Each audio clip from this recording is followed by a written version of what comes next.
Hi folks, I'm Alan Watt and this is Cutting Through the Matrix on the 7th of January 2013. Newcomers, please help yourself to the website cuttingthroughthematrix.com. You'll see the other sites listed there, the official sites I have. And these all carry free downloads for audio. They all carry transcripts as well in English for print up. And if you go into Alan Watt Sentinel.eu, you can get print ups in other languages. Remember too, that you are the audience that bring me to you. I don't bring on advertisers as guests, and I don't get paid from any other source. I rely upon the people who listen to me to buy the books and discs at cuttingthroughthematrix.com and donate if possible as well. So from the US to Canada, remember you can still use personal checks. You can use international postal money orders. You can use PayPal, you can send cash across the world, Western Union, MoneyGram and PayPal. Remember, straight donations are really, really welcome in these inflationary times, so to speak. And what I do is I say, if you go into the website, you'll see I go through the history, the open history at least, of the group that came out in the late 1800s, early 1900s, to using the British Empire as their model for a world's governmental system. And it wasn't to be a hands across the sea, happy families and all that. It was to be a new kind of world we're going to bring in, where the intelligentsia that decided that they were the intelligentsia, those who ruled international financial lending systems, based in London at that time and New York, would basically run the world and own all of the resources.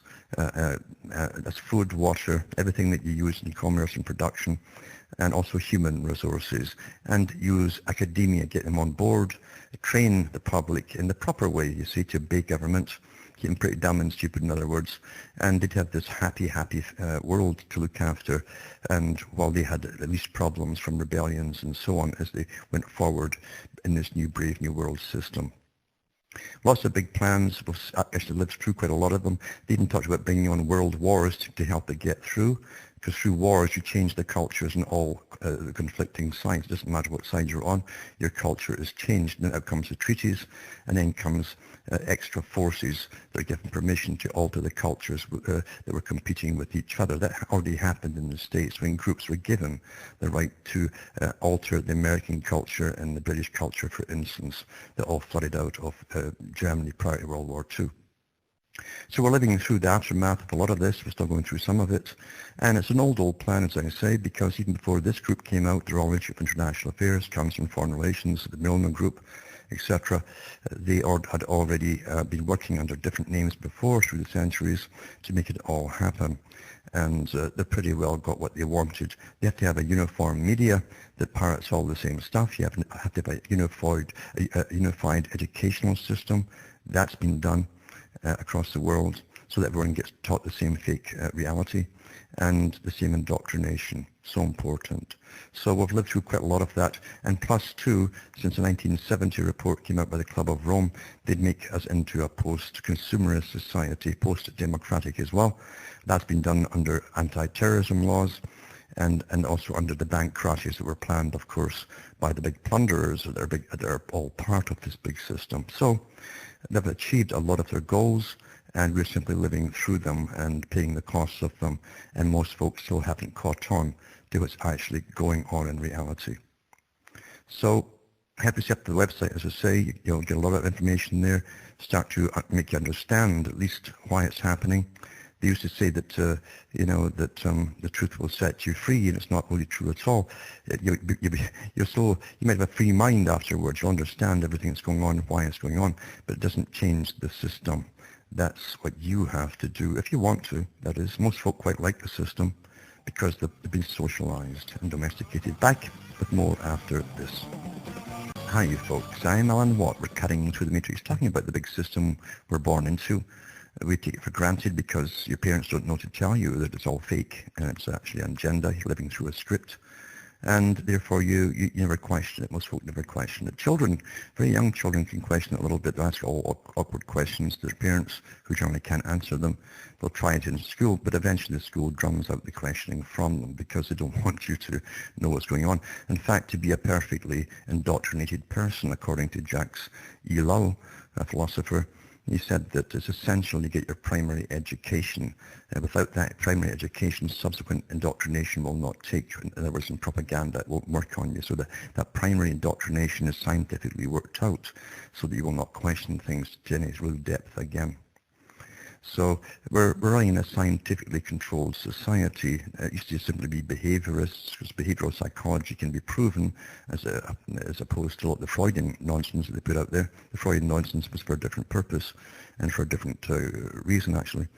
But behaviorism can be proved by empirical experiments where anyone can test the same kind of experiments using the same formula on people who are unsuspecting, and they'll behave in the same way that you expect. So behaviorism certainly works. And of course, neuroscience is in it too today with neuro-linguistics and so on. Terminology is very, very important to brainwashing. And of course, so is the way that any topic is presented to the people, especially in education or through the general media and the documentaries that you watch. You can completely mislead people by giving them only part of a story. And that's the usual trick that's used, not all the rest of the story, to let you make up your own mind.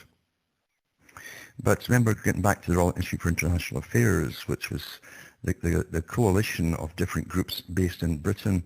There were speciality groups. The Milner Group was taking over the world's resources, for instance.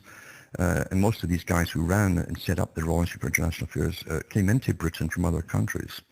And they were top money lenders and money lending families, and the Curtis families and different ones. And they had a different agenda for the world. They'd use Britain, as I say, as the embryo to start up world government using the old empire. Then America was to take over the responsibility. And that was done in times really of Kipling. Kipling talked quite a lot about it. He was upset because he thought that Britain would hold on to the main power of what was to happen across the world. And however, he accepted gracefully that they'd have to hand it over to the US, and even wrote a poem about it too. But anyway, the banking boys, the banking fraternity at the end, which controls it all anyway, they control the military-industrial complex, they control countries through their lending to countries, they can crash countries overnight if they want to. They're the big boys, and some of the biggest banks, of course, and they run our lives. Now, Carol Quigley, who is the historian for the Council on Foreign Relations, which is the other name used outside Britain for the Royal Institute for International Affairs, and they run in every country too. He goes through in the Anglo-American establishment quite a lot of their history. He actually mentions the fact that they're behind most of the wars. He's quite proud of it, in fact. He thought this big goal was worthy of any means possible to make it happen. But he goes through the fact that eventually the central banks will come under an umbrella with the International Monetary Fund, all set up by the same group, Council on Foreign Relations, Royal Institute for International Affairs, and they'll go under the Bank for International Settlements in Basel, Switzerland, you see, to run the world. Now, none of us have any say in the matter. It's all done with, they just create their own clubs, like even the G20 is a club that we didn't vote for. We're even asked about, in fact. And of course, they all work for the big bankers at the top. Well, talking about the Bank for International Settlements, it says here, the European bank shares have risen following the weekend agreement on the minimum amounts of cash and easy-to-sell assets that banks have to hold, because they had a meeting, you see, in Basel. I guess it ties right in with what Quigley said in the Anglo-American establishment, as they raise themselves up to a power institution that is now involved in politics and social agendas. So it said that the previous draft 2 years ago said that they would have to meet new requirements by 2015. That's all banks. But now that's been extended to 2019. The reserves are supposed to make banks less vulnerable to lots of customers trying to withdraw their money. It's the first time there's been liquidity rules covering global banks, it says. The agreement was made by the group of banking regulators that oversees the Basel Committee, see this Basel again, on banking supervision. Analysts say the rules just announced are more flexible than a draft version, and that shares in the banks rose Monday morning. Barclays rose 3.8. It gives you a list of who rose up and so on. And it says here that under the new rules, banks will have to hold enough cash and easy-to-sell assets to tide them over during a 30-day crisis. In the lead-up to the financial crisis, banks run down these reserves to dangerously low levels the last time. Regulators hope that extra liquidity would allow banks to survive a run on them, as happened with Northern Rock in 2007. If you want your money back immediately and there's a queue around the block, hopefully the bank will be able to meet those demands, explained Brian Kaplan, editor of The Banker. That should restore confidence in the bank, and then it can restructure itself in order to get out of trouble. It doesn't make banking entirely safe. Well, it doesn't do anything except protect the bankers, is what it does. Because they don't have to hold all the assets and liquidity to cover all the loans they have outstanding, or the deposits they have in their banks. As if a bank has made bad loans on the wrong kind of people and wasn't able to collect the money, a bank will still get into trouble. But Kaplan pointed out that liquidity was not a problem for major UK banks at the moment. He says, we're making rules for the next generation. A crisis of enormity of the 2007 bank crisis only comes along once in a lifetime, I think, he told BBC. Well, he knows perfectly well to do it. They plunder the planet at least twice a century, sometimes three. By 2019, banks will be required to hold cash and assets which can quickly be sold, equivalent to the amount of money they think could leave the bank during a 30-day high-stress period, net of the amount coming in. In 2015, banks will have to hold assets worth 60% of these anticipated net cash outflows. So I guess 40% ain't going to get anything, you see. And then it says here, one big change in the rules has been which assets count as easy to sell. And that's when you get into the cons, you see. And so such company shares, corporate bonds and residential mortgages have been added to the list, which previously only included assets such as government bonds. The inclusion of mortgage-backed securities will be seen by some as odd, since these proved to be wholly liquid and unsellable in the summer of 2007, said the BBC business editor Robert Peston. Now, the fact was, what they're not mentioning in this article here, is that the banks plundered the public fraudulently. It's all fraud. It's criminally fraud, because they knew that the mortgages were worth a fraction of what they were selling them for, and banks were passing them to banks, selling them off with higher value added with each sale, and that's what really caused the whole bubble in the first place, and it bust.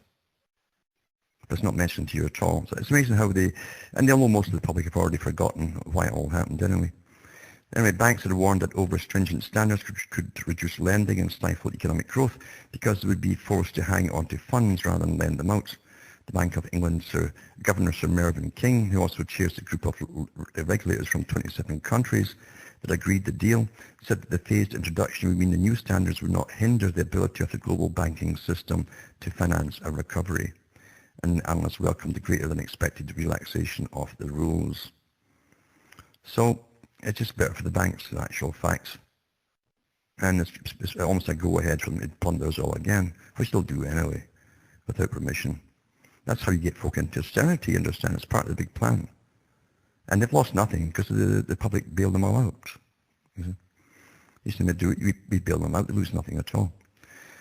And then another article on it too, and it says, international banking regulators agreed Sunday on the global rules meant to ensure banks keep enough cash in hand to survive future market crises, and gave banks for 2019 to comply fully. It will require the banks in the future hold enough cash and assets such as equities, corporate and government bonds that can easily be sold to tide them over during an acute 30-day crisis. The body that oversees the Basel Committee on Banking Supervision, which sets international rules, said Sunday. So there you get it. Who gave them permission to set international rules? See how it's all done quietly and just stated like facts, and you accept it as facts. It's gravity, it's always been there. And then it says that the Oversight's body head, Bank of England Governor Mervyn King, said after regulators met in Basel, Switzerland, that the time frame ensures that new standards will in no way hinder the ability of global banking system to finance the recovery. The hope is that it will help prevent lenders from becoming over-reliant in future on help from central banks, which have stepped in over recent years to keep the financial system flush with cash. And so it's all a joke, as I say. It's all a joke. Money's a joke anyway. It's really a joke. Complete joke. Based on nothing at all. There's no backup saying, okay, here's a pound of this and wait for so much of this. It's all done on faith now, you see. And faith comes and goes. It wanes quite often, and things go bust. But this is the joke that they call reality for the public who never ask any questions.